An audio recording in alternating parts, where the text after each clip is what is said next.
That's spicy. Jimmy Garoppolo on there could be a benefit, but have they kind of burned that bridge? We'll say this. Gardner Minshew is the best backup in the NFL. I love Gardner.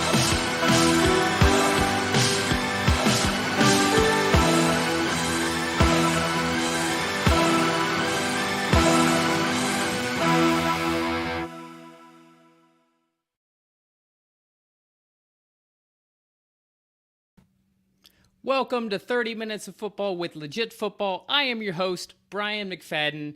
We're having a little technical difficulties with our producer, Anthony. Actually, just saw him pop in, which is a relief because that means I don't have to produce this show. But hey, we got through an entire week one of football minus one game. We're going to be talking about that game. We're going to be recapping all the lovely, wonderful, amazing Christmas morning week one action we saw Sunday. And of course, you know I can't do this alone.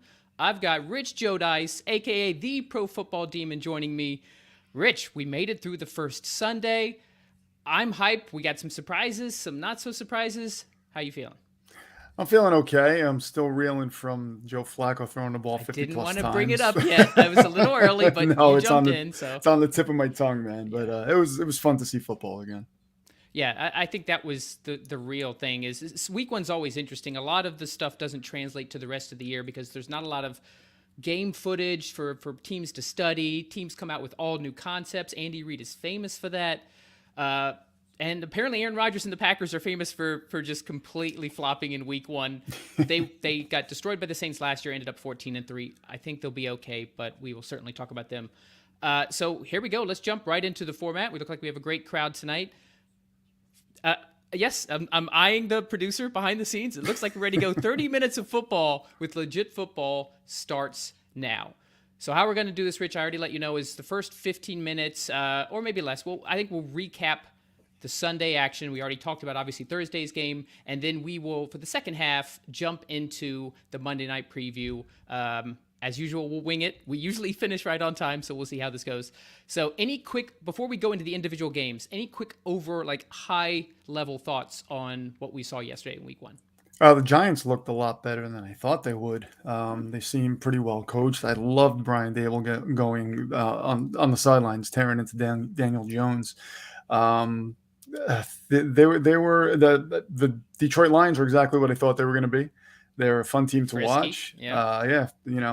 I can't say I'm at all surprised. I was surprised by the Chiefs. Was not at all surprised by the Packers, though. I think we touched on that. You and I both picked Minnesota to win the game. Maybe not as dominantly as they did. Right. But yeah, with that being said, let's go ahead and jump into the game. So we figured the best way to recap the individual games is if any of you were watching the show on Friday or listening to the podcast, we went game by game. We picked against the spread, Rich versus me. So I thought we'd just bring up the exact picks. This is from the VIP Run Your Pool. We're going to be running a really cool promotion starting tomorrow, so keep an eye out for that. You'll see it both in the Legit Football newsletter, and I'll start mentioning it on the podcast as well with Run Your Pool, so really excited about that partnership. So these are my exact picks from the Run Your Pool VIP pool. I'm going to be doing it, showing them on Twitter. We're going to be talking about it on Friday, and we're going to break down the games individually. Obviously, we already talked about Rams-Bills from Thursday on the Friday show, so let's jump right into the New Orleans Saints, who beat Atlanta, overcame a 16-point deficit in the fourth quarter, did not cover the spread, so Atlanta got the spread there. First reaction, thoughts on the Falcons-Saints game? Falcons blew another lead. Year after year after year, we just see this happen. I know Jameis went out for a little while. Michael Thomas is back. How about that? Back with a bang, 2 touchdowns in the second half. I was a little shocked by that. I didn't think he would work well with Jameis. Jameis looked a little better than I think he did, but the Falcons didn't look as bad as I thought they would. I think that's the big story here.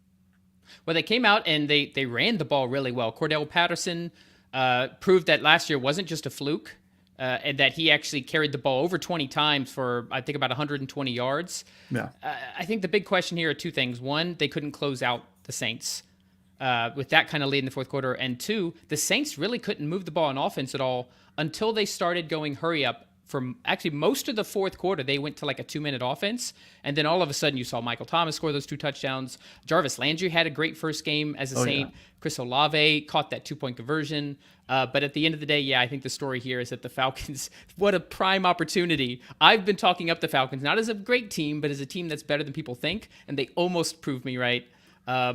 It's strange because no matter who coaches them, they just blow leads. It's I don't know what it is. You think there's some teams who kind of have reputations. Chargers are one of those. Yeah. I started to think they were going to do the same thing, but they didn't. We'll get to that. You and I both picked New Orleans here to cover. We were both wrong. That's okay. You know, as you can see on the screen, it says right there, my record's 8-7. I'm okay. If Seattle covers tonight, then 9-7. Worst case, I'm 8-8. All right, let's go on to Baltimore Ravens at your New York Jets. You already mentioned Flacco throwing the ball 50 times. Baltimore covered. It was a dominant performance by Lamar as a passer.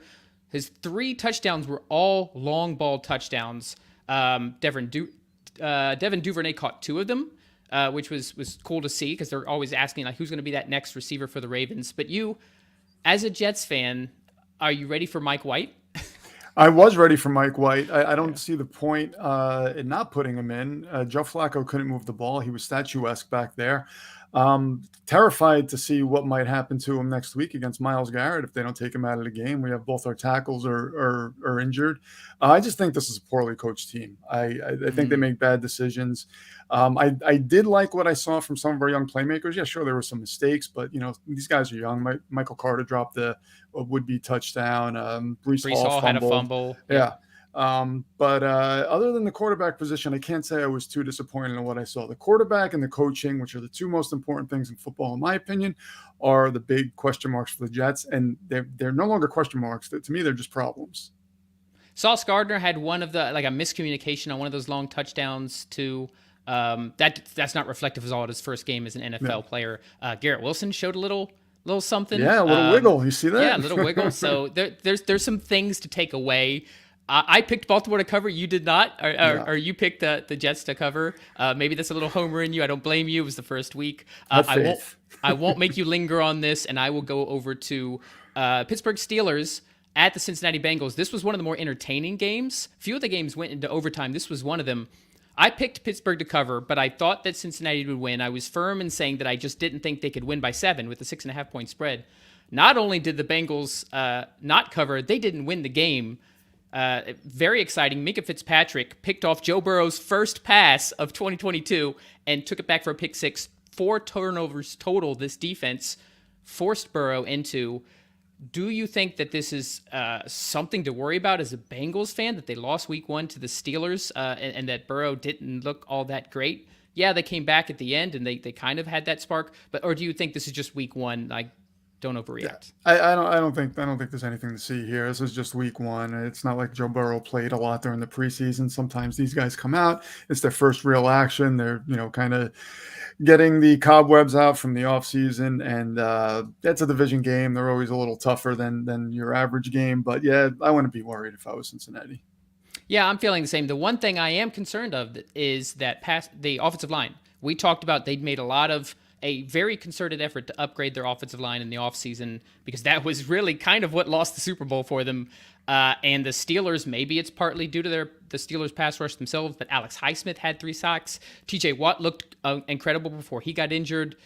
This offensive line just looked overwhelmed. So hopefully they gel if you're a Cincinnati fan. But that was the one thing I took away is that, number 1, Pittsburgh's defense is still very, very good. And number 2, this offensive line, which is the biggest question mark for Cincinnati, looked really bad in week 1.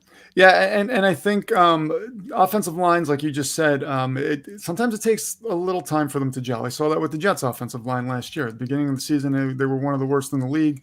Towards the latter part of the season, they seemed to come together and they protected the quarterback a little more. So I think, a few games in, you're going to start to see them perform better.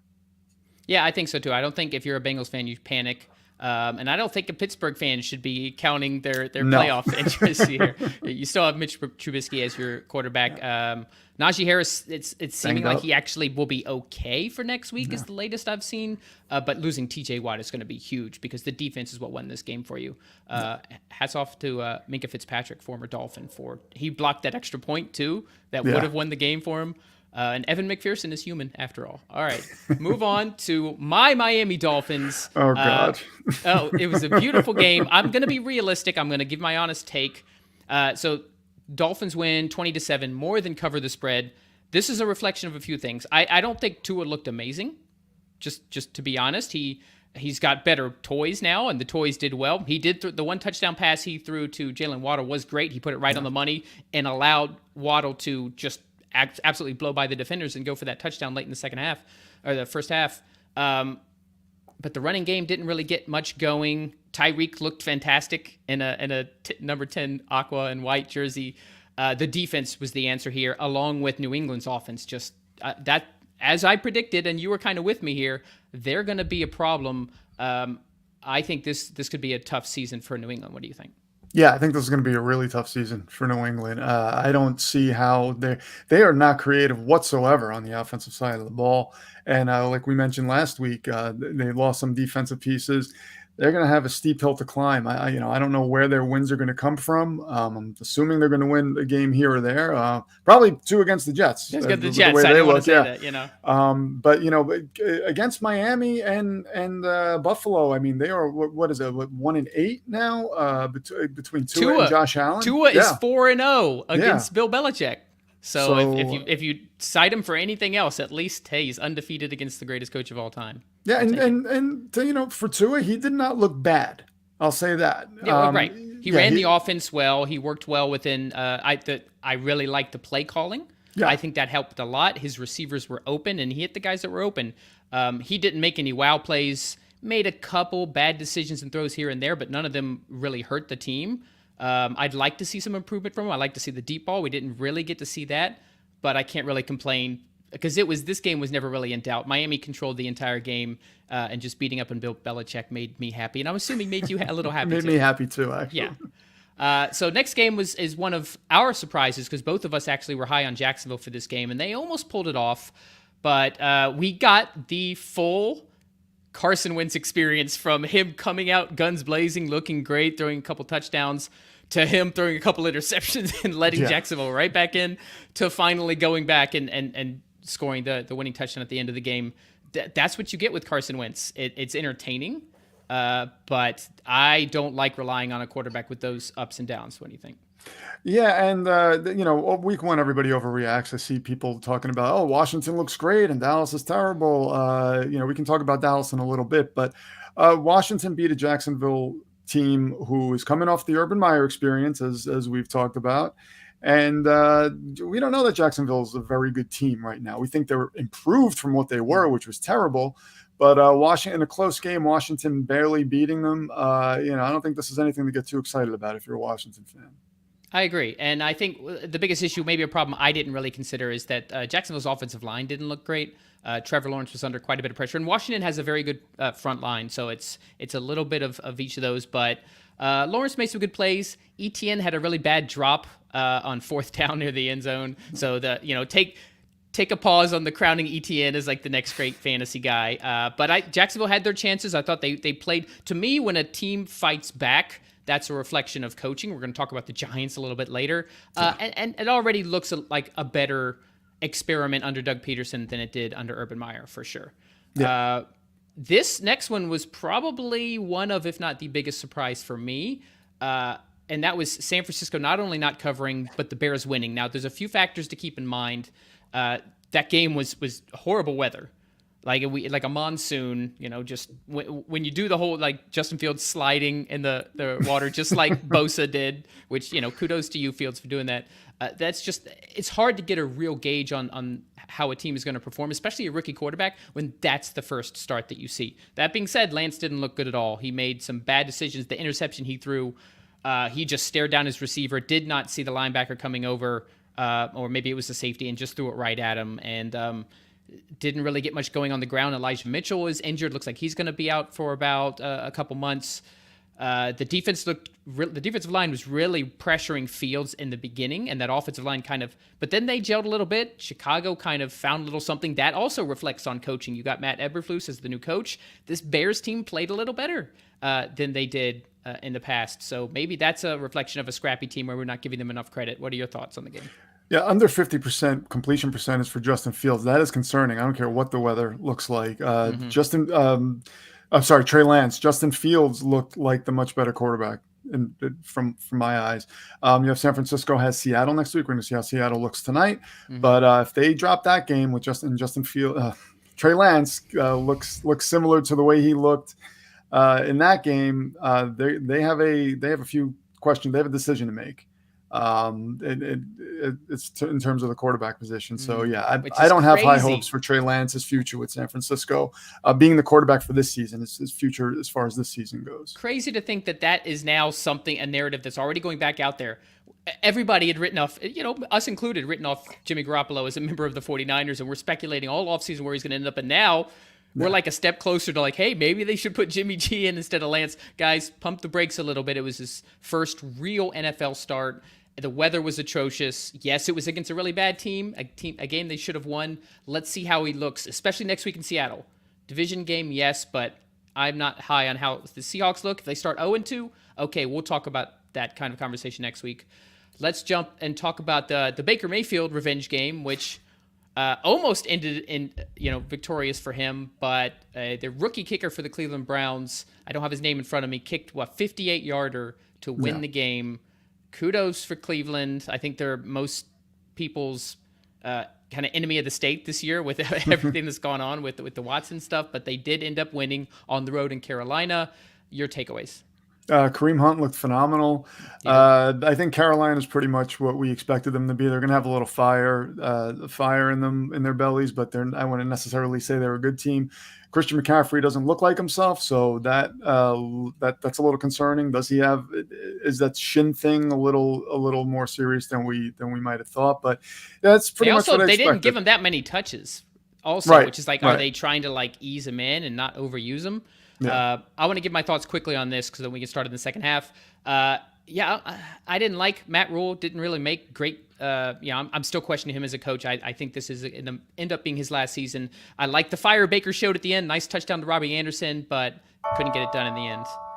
All right, we've made it to halftime. Guys, as always, make sure to check out Legit Football. Super easy. We're going to give you the top stories. If you read today's email, we're not recapping the individual games. That's a lot. You guys can get that on the show, or you can get that on ESPN or wherever else. We're going to give you the top stories you need to know. So the top stories from today, a lot of them had to do with injuries. Dak Prescott's injury, Elijah Mitchell. We covered TJ Watt, Najee Harris. All of those things. We're going to tell you the top stories for the day, 100% free, delivered to your email 5 days a week, legitfootball.com, and enter your email address. And then go over to TikTok and watch a Pro Football Demon video to cheer you up. Rich Joe. Oh, yeah, Rich Joe. That's Pro Football Demon on TikTok. I threw you for a loop there. Nice. And on Twitter, I tweet live during games. So does Brian. So check us both out. Yeah, and I love the memes and the GIFs that you were posting throughout Sunday. It certainly was entertaining. A lot of fun with that. Especially for you guys who your teams didn't look as good. I know we have a lot of Niners fans in the crowd. If it's looking bad, just go check out some Pro Football Demon stuff. That'll put a smile on your face. Try to make you laugh. He's a Jets fan. He's used to kind of entertaining himself. So sorry, I had to get that in there. Oh, yeah.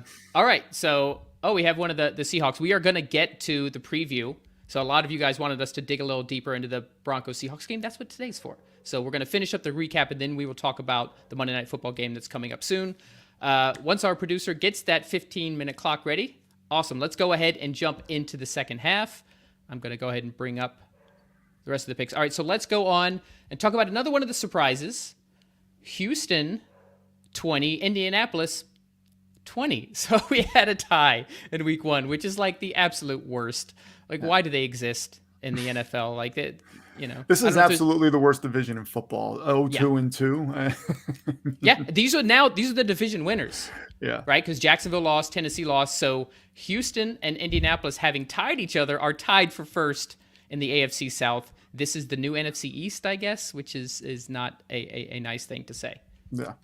I'm a little. I thought Houston would be improved. I didn't think they would be a bad football team. I'm very surprised with the way Indianapolis looked. Maybe it's just Matt Ryan getting used to a new team, a bunch of new guys around him. I don't know, but yeah, I'd be a little concerned if I was a Colts fan right now. The Colts looked bad in week 1 last year too. Maybe something Yeah. about Frank Reich. They actually have been known to not be strong starters, and then they finish strong later in the season. But you don't want to get yourself in a hole. Luckily, they're in a division that, as you said, doesn't look that great. I did pick Houston to cover this. I didn't think they would be close to a win, let alone tying. The one thing I do want to mention is Lovie Smith had a chance here. He could have tried for a long field goal. He could have tried to go on for 4th down.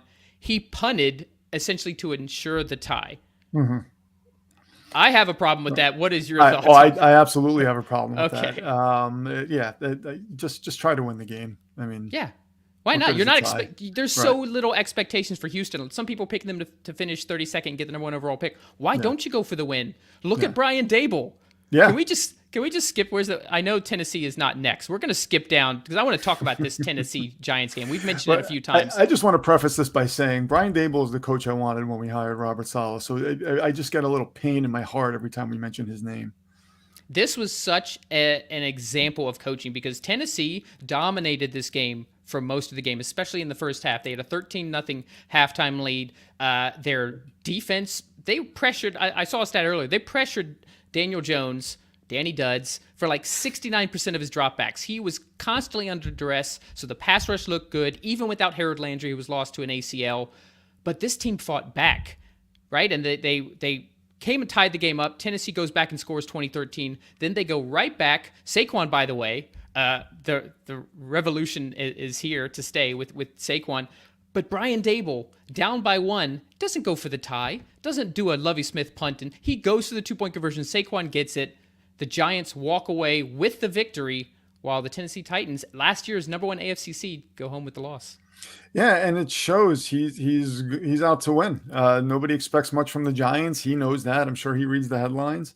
And he, was going to either take the win or the loss. And I think that makes a statement. It makes a statement for the players. This, we talked about it. Their offense doesn't look bad on paper. It's the Daniel Jones thing that is, just kind of makes your eyes go wide a little bit. But other than that, if they're well coached and they have playmakers and Daniel Jones is not terrible, this team could surprise a little bit.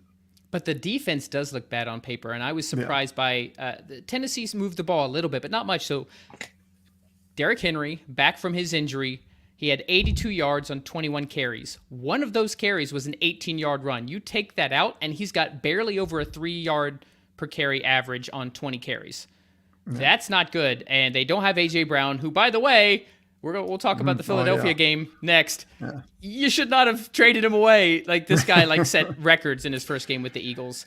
So that's my biggest concern. I thought the pass rush looked really good for the Titans, but their offense, that's going to be an issue.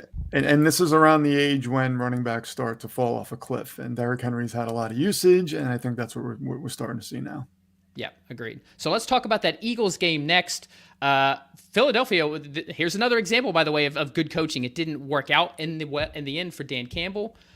We got a little bit of what Detroit was last year, a scrappy team that played tough. Philadelphia was dominating at one point.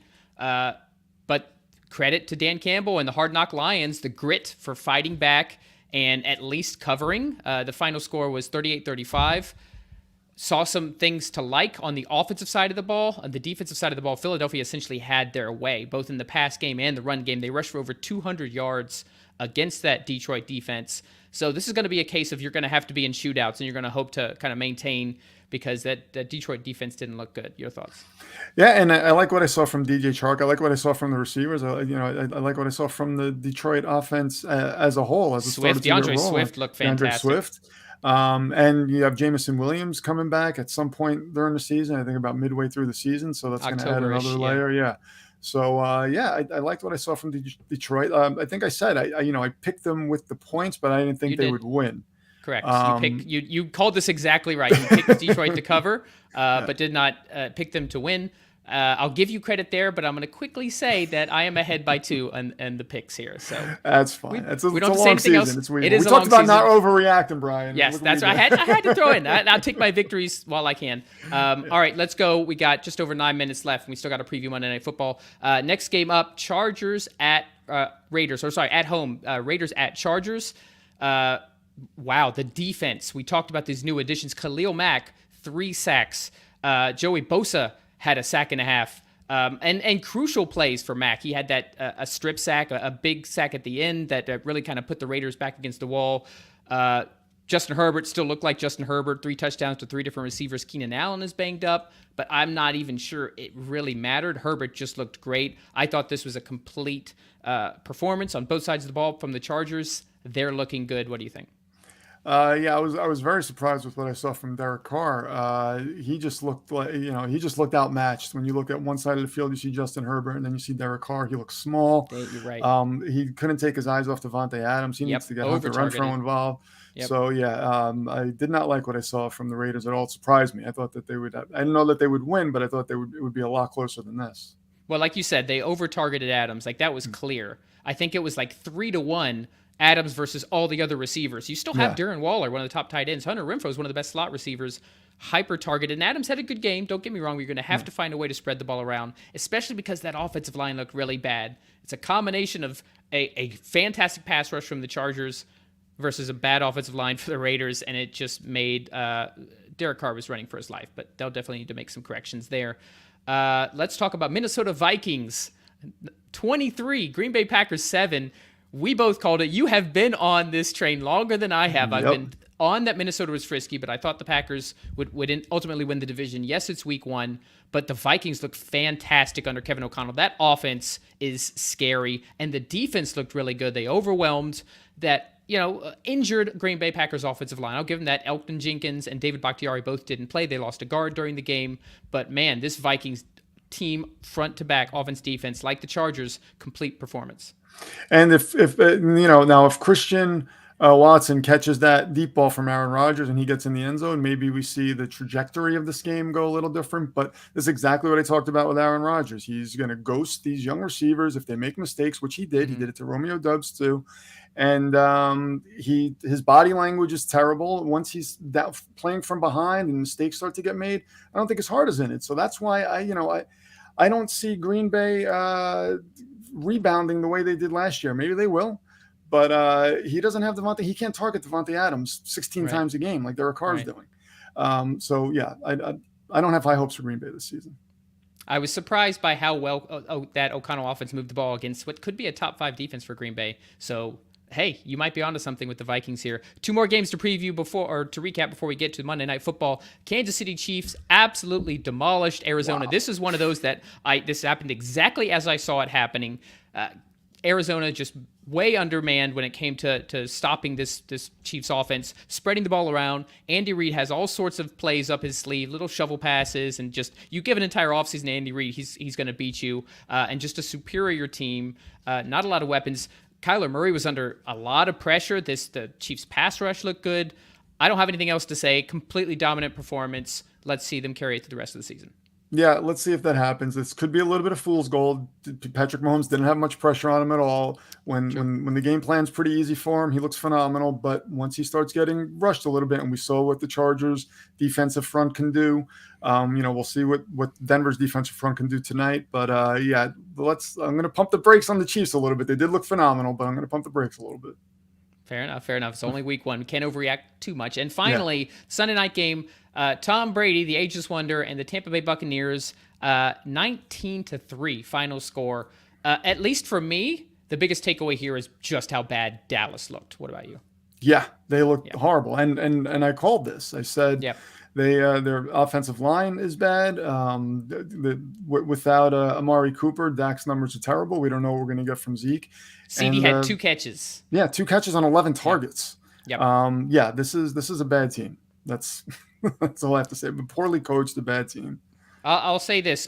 Zeke actually didn't look bad. They didn't give him a ton of carries. They were playing from behind. But the runs I saw, Zeke was running hard. I am not the biggest Zeke fan. I'm certainly not a Zeke defender.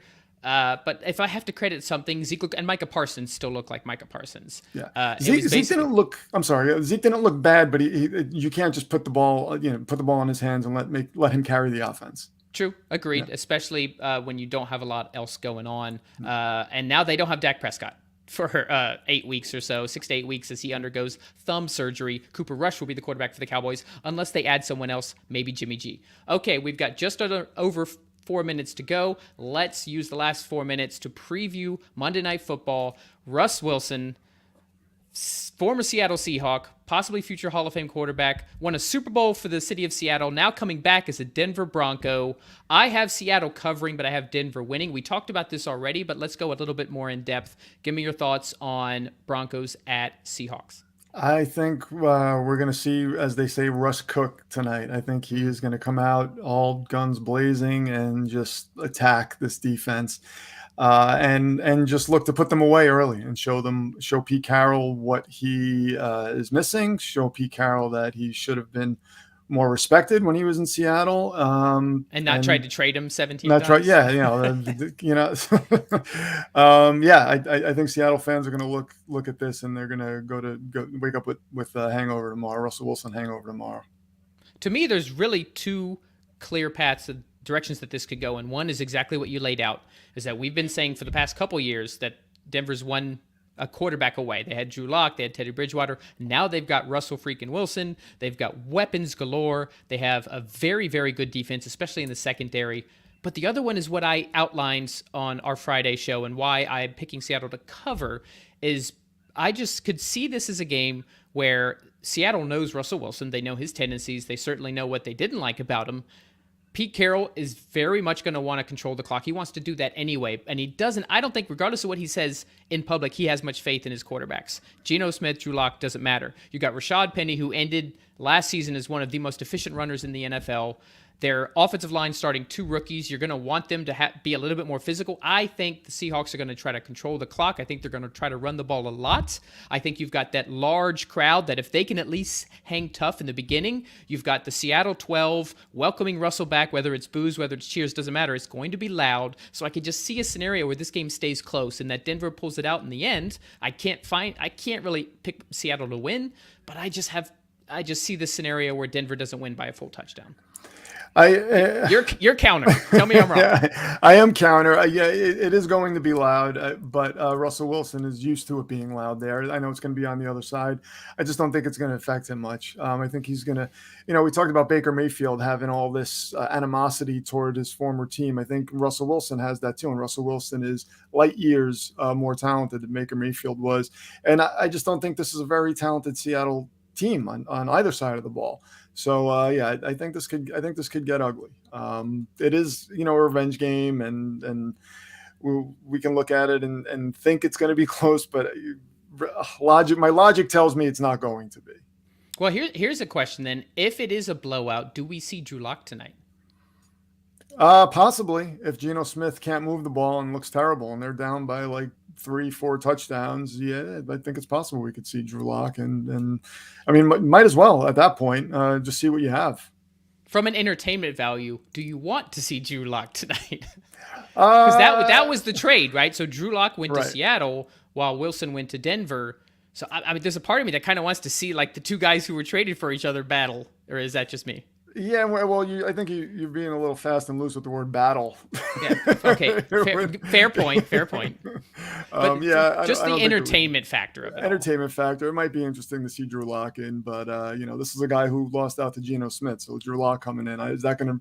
Do we think that's going to ignite a spark and then all of a sudden make this game interesting? Oh, not at all. I mean, interesting for us. The non-Seahawks viewer who just wants an entertaining game because Geno Smith is not entertaining. He is a very conservative quarterback, tends to hold the ball very long, takes a lot of sacks.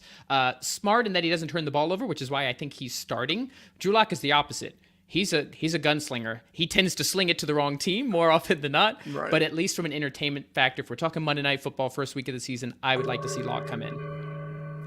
All right, that is it, guys. You have our recap. You have our picks. We will be back at it again tomorrow at 1 Eastern. We'll have our fantasy show. We're going to do fantasy every Tuesday. We have Will Ty from Better Fantasy coming on. Wednesday, really excited. We're going to have a power ranking show from Jimmy Ray at NFL_stats on Twitter. A lot of you guys know him. We're going to be doing that every week. It's going to be at 6 Eastern. Thursday, Pro Football Demon back with me to preview the Thursday night football game. We'll kind of cover the latest news for that day. And then Friday, we'll go deeper into our picks competition and make our picks for week 2. Make sure to check out Legit Football. In your email, legitfootball.com. If you're listening to this podcast or watching this show, I don't understand why you haven't at this point. It's free and awesome. Rich, one more time, tell everybody where they can find you. Pro Football Demon on TikTok, YouTube, and check me out on Twitter, and check out Legit Football on Twitter. Wait, I think it's that way. There you go. We always get the arrows mixed up. Thank you, everybody who tuned in the chat. I know you guys had some questions. We're going to try to keep this format the way it is. Friday's the question episode. You guys want questions? Because we'll do overtime on the Pro Football Demon channel immediately after the game picks. Thank you all for listening and watching. This has been 30 Minutes of Football with Legit Football.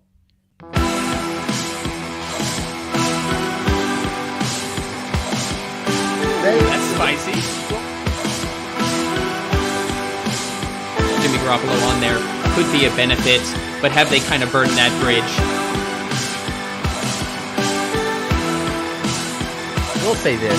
Gardner Minshew is the best backup in the NFL. I love Gardner.